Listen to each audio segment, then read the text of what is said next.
Bonjour à tous et bienvenue au webinaire du BMF en apprentissage de la Ligue de football des Pays de la Loire.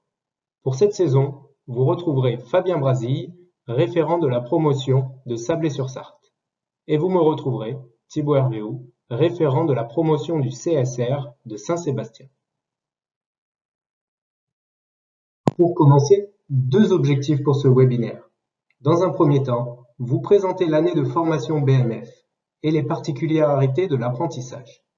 Dans un second temps, nous vous présenterons votre ou vos rôles en fonction de votre positionnement dans la structure: employeur, maître d'apprentissage, référent élu ou tuteur. Sur cette diapositive, vous retrouverez l'architecture des différents diplômes de la Fédération française de football. Le BMF est un diplôme de niveau 4, de niveau bac. Il s'agit du premier diplôme qui permet d'être rémunéré pour l'enseignement de la pratique foot. Le BMF permet d'obtenir la carte professionnelle d'éducateur sportif. À présent, voici le référentiel métier des différents diplômes. De la gauche vers la droite, vous retrouverez le BMF, le BEF et le DES. Le BMF, brevet de moniteur de football, a pour objectif de former un animateur de projet club, un éducateur d'une équipe départementale, voire du premier niveau régional. Nous allons à présent vous décrire comment s'articule cette année de formation de BMF en apprentissage. Le BMF se divise en 4 UC. Les 3 premières UC ont pour objectif de développer la capacité des apprentis à concevoir et à animer une séance pour 3 publics différents. Pour l'UC1, il s'agit du public de l'école de football, des U6 jusqu'au U11. Pour l'UC2, le public de la préformation, des U12 jusqu'au U15. Et pour l'UC3, il s'agit du public allant des U16 jusqu'au senior. Pour la dernière UC, l'UC4, elle a vocation à faire contribuer l'apprenti au projet club, au travers d'une action qu'il décidera de mener sur un des 3 volets du projet club: associatif, sportif ou éducatif. En fin d'année, l'apprenti obtiendra le BMF uniquement s'il obtient l'ensemble des 4 unités. En cas d'invalidation de l'une des UC, l'apprenti n'obtiendra pas son diplôme du BMF. Le BMF débute après la réussite au test de sélection et la journée de positionnement du 15 mai dernier. Voici le contenu de la formation BMF avec ses 4 CFF ainsi que la MSP que vous voyez au milieu en bleu. La mise en situation professionnelle en club devra compter au minima 346 heures, réparties en 4 catégories différentes. Pour la première catégorie et pour un compte de 200 heures au minima, l'apprenti devra encadrer une équipe avec au minima 2 séances hebdomadaires et le match du week-end. Il devra effectuer également 2 fois 5 séances sur les UC complémentaires. Si l'apprenti est en charge d'une équipe du 15 pour le CFF2, il devra effectuer 5 séances sur le CFF1 avec un public U9 ou U11 et 5 séances sur le CFF3 avec un public allant des U17 jusqu'au senior. L'apprenti aura également 5 actions à faire sur l'arbitrage. 4 actions sont obligatoires: arbitrer un match de football à 8 pour la première, arbitrer un match de football à 11 pour la seconde. La troisième, il s'agira d'organiser un biathlon sur l'arbitrage. Et la dernière action obligatoire est d'organiser une réunion d'information pour les autres éducateurs du club. Pour la 4e catégorie de cette MSP, l'apprenti devra participer à diverses actions du projet club pour au minima 97 heures. La formation du BMF en apprentissage se termine par les certifications. Sur ce tableau, vous pourrez observer les différentes dates des certifications ainsi que le déroulé des épreuves. Nous attirons votre attention sur la date du dimanche 24 mars. À cette date, les apprentis devront déposer leurs 2 dossiers ainsi que 2 documents administratifs sur la plateforme Claroline. Les 2 documents administratifs sont sur la droite de la diapositive. Ils devront être remplis et signés par le président du club et le tuteur. Spécificité du BMF en apprentissage, différents AF et modules seront proposés aux apprentis, les AF pratiques féminines, handi-foot et foot adapté, ainsi que les modules gardien de but découverte, futsal découverte et U7. Différentes sensibilisations et AF seront également proposées aux apprentis, un renfort sur la méthodologie de projet, une sensibilisation au football à l'école, un module d'accompagnement sur la communication, l'informatique et la professionnalisation. Une sensibilisation aux nouvelles pratiques au travers de la F-Foot en marchant sera également proposée. Pour résumer, la formation contient 350 heures en face-à-face pédagogique et 50 heures de formation ouverte à distance. La formation du BMF en apprentissage dure 50 jours, certification comprise. S'ajoute à cela 50 heures de formation ouverte à distance, au cours desquelles des modules seront proposés en visio aux apprentis. La formation se déroule principalement le lundi et le mardi. Un rappel par rapport à cela, il est impossible pour l'apprenti d'encadrer en club le lundi soir.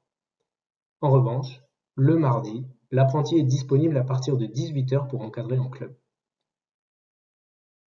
4 semaines de 4 jours sont également au programme cette saison. Le contenu de la formation BMF en apprentissage est vu de manière transversale, en fonction des objectifs visés, des publics concernés par la formation, mais aussi du niveau des apprentis. Après la présentation de la formation BMF en apprentissage, nous allons passer maintenant à l'accompagnement de votre apprenti. Un document intitulé BMF en apprentissage, dispositif d'accompagnement 2023-2024 récapitule l'ensemble des missions des différents protagonistes. Employeur, référent élu, maître d'apprentissage, tuteur, mais également référent pédagogique et maître de stage. Ce document, de 2 pages, est disponible sur la plateforme Claroline. Nous allons désormais détailler les différentes missions des uns et des autres. Commençons par le référent élu, représentant de l'employeur. Il a pour mission de faire le lien entre l'apprenti et le comité de direction. Pour ce faire, nous lui proposons d'organiser à minima une rencontre par mois pour faire le point sur les différentes missions, mais également sur les différentes situations rencontrées dans le quotidien de l'apprenti. Pour rappel, fiche de poste et emploi du temps étaient à transmettre sur le groupe WhatsApp de votre apprenti le lundi 28 août au plus tard. Merci donc aux retardataires de faire le nécessaire au plus vite. Afin de faire le lien avec l'organisme de formation, il est demandé au référent élu de participer à la visio de rentrée ainsi qu'à la visite club programmée sur une des 3 premières périodes. Comme présenté précédemment, votre apprenti, dans le cadre de son UC4, devra réaliser un audit du projet club, projet associatif, éducatif et sportif. Il lui est demandé de présenter son diagnostic et ses orientations lors d'un comité de direction en novembre ou décembre prochain, au plus tard. Une présentation facilitée par le référent élu que vous êtes dans la gestion de la date et en étant en appui de l'apprenti. En fin d'année civile, il vous sera demandé de réaliser un entretien de mi-saison. Pour les périodes 3 et 4, le référent élu retrouvera ses missions sur le document précédemment présenté, intitulé « Dispositif d'accompagnement ». Petit focus sur l'arrêt de travail avant de revenir sur les différentes missions des uns et des autres. Au-delà de la caisse d'assurance maladie, il a été demandé aux apprentis de transmettre l'arrêt de travail aux différents protagonistes de la formation. Le lieu de formation, CSR ou CFSR, devra également recevoir cet arrêt. 2 rappels, le médecin peut permettre la poursuite de la formation malgré un arrêt de travail. 2e rappel, un certificat médical est obligatoire pour être dispensé de pratique lors des jours de formation. Passons au maître d'apprentissage. Il a pour mission de guider l'apprenti dans son quotidien et de contribuer à l'acquisition de différentes compétences dites hors terrain. Compétences administratives, organisationnelles, logistiques. Pour ce faire, nous préconisons une rencontre hebdomadaire. Pour vous accompagner à gérer ce rendez-vous régulier, un document est disponible sur Claroline. Il s'agit évidemment de faire le point sur le quotidien de votre apprenti. Que ce soit sur les missions club, mais également un point sur la formation et un accompagnement sur les dossiers. Pour débuter, il est demandé au maître d'apprentissage de s'assurer de la mise en route de l'alternance et des conditions de travail de l'apprenti. Comme pour le référent élu, sa présence est obligatoire lors de la visio de début de saison, ainsi que lors de la visite programmée en période 1, 2 ou 3. Sur la période 2, nous souhaitons également sa présence lors de la présentation de l'UC4 au comité de direction. Cela permettra notamment de réaliser un bilan avec l'apprenti. Enfin, vous devrez rédiger un bilan intermédiaire en collaboration avec l'employeur et le tuteur pour le 10 décembre. Vous retrouverez les missions du maître d'apprentissage sur l'année 2024 sur le document intitulé « Dispositif d'accompagnement ». Le tuteur assurera un rouage essentiel de l'accompagnement de l'apprenti. Le tuteur aidera l'apprenti à prendre du recul sur sa pratique d'encadrement au cours de 5 visites en club. 2 visites concerneront le groupe en lien avec la MSP en club. Une visite aura lieu en week-end, en compétition ou en plateau. 2 visites concerneront chaque UC complémentaire. Des fiches formatives permettront au tuteur de formaliser les progrès et les axes d'amélioration de l'apprenti en pédagogie. Sur Claroline, dans l'onglet Tuteur, se trouve également un guide d'entretien première rencontre afin de bien débuter la relation tuteur-apprenti. Le tuteur pourra également guider l'apprenti tout au long de la saison pour la confection de ses dossiers, projet UC4 et le dossier rapport de stage, mise en situation professionnelle.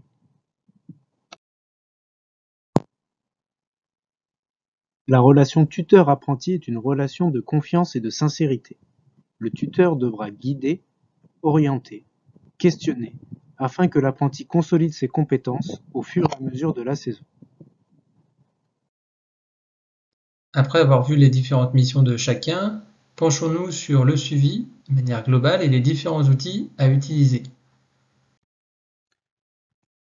L'accompagnement a débuté en juin dernier avec la première intersession pour les apprentis, suivie d'une réunion d'information pour employeurs et référents élus.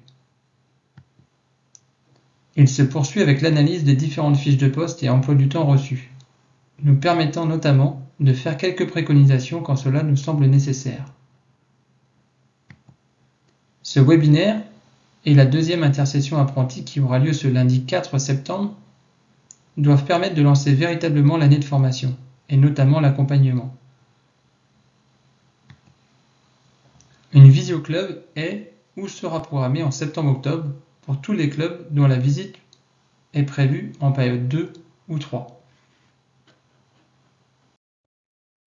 La visio-club est la première étape de l'individualisation de l'accompagnement de votre apprenti, les contextes de chaque club étant différents. Les objectifs sont de faire connaissance, de comprendre le contexte de votre apprenti, d'échanger sur le suivi et évidemment répondre à vos questions. Pour ce faire, la présence de l'ensemble des accompagnateurs est souhaitée. Référent élu, maître d'apprentissage, tuteur et toute autre personne qui participe à l'accompagnement de l'apprenti. Pour ce faire, un créneau de 45 minutes est nécessaire. Pour ceux dont la visio n'est pas encore calée, un créneau sera défini prochainement avec votre apprenti. L'étape suivante est la visite club. 2 objectifs à ressortir pour la visite club. Le premier, l'idée sera de réaliser un bilan intermédiaire de la formation et de l'alternance en club, en fonction de la date de la visite. Deuxième objectif important, l'observation d'une ou plusieurs séances de votre apprenti dans son contexte. Pour ce faire, la présence des différents accompagnateurs est souhaitée, référent élu, maître d'apprentissage, tuteur. Cette visite club sera réalisée soit par le référent pédagogique, soit par un de nos formateurs. Elle se fera en 2 temps, avec l'observation d'une ou plusieurs séances et une réunion de 45 minutes maximum. Le formateur en charge de la visite prendra contact avec votre apprenti pour caler la date de cette visite. Pour accompagner au mieux votre apprenti, vous trouverez différents supports sur la plateforme Claroline que je vous présenterai ensuite. Vous trouverez notamment la fiche intitulée Dispositif d'accompagnement qui récapitule l'ensemble des missions des uns et des autres. Différentes fiches d'évaluation évolutive sur la partie terrain pour le tuteur. Le tuteur trouvera également des guides pour les différents entretiens qu'il aura à mener.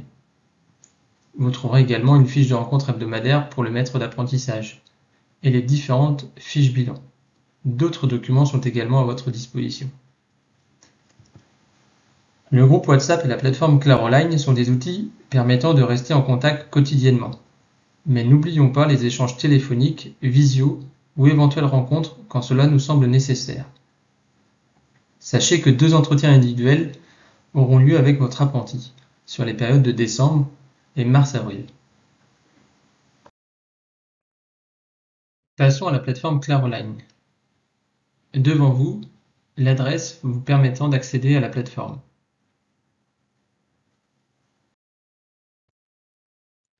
Une fois l'adresse entrée, vous allez pouvoir accéder à votre espace Claroline en utilisant l'identifiant et le mot de passe transmis logiquement par votre apprenti sur le groupe WhatsApp. Vous accéderez à la rubrique apprentissage 44 ou 72. 5 dossiers. Les 3 premiers, employeur, référent élu, maître d'apprentissage et tuteur, dans lesquels vous retrouverez l'ensemble des documents d'accompagnement de votre apprenti.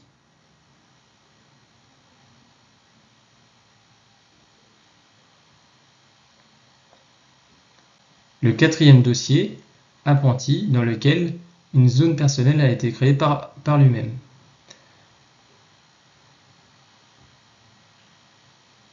Enfin, dans la 5e rubrique, vous retrouverez le contenu de formation.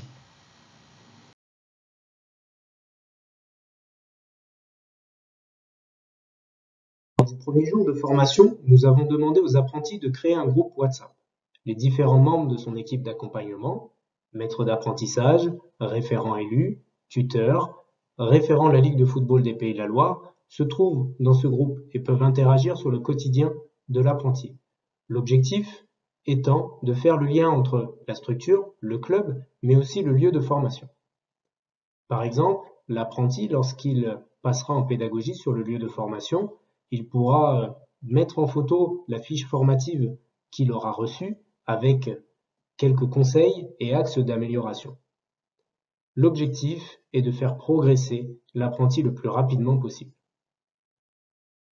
Si ce n'est pas encore le cas, nous vous conseillons d'utiliser ce groupe pour obtenir le lien vers la plateforme Claroline avec l'identifiant et le mot de passe de votre apprenti.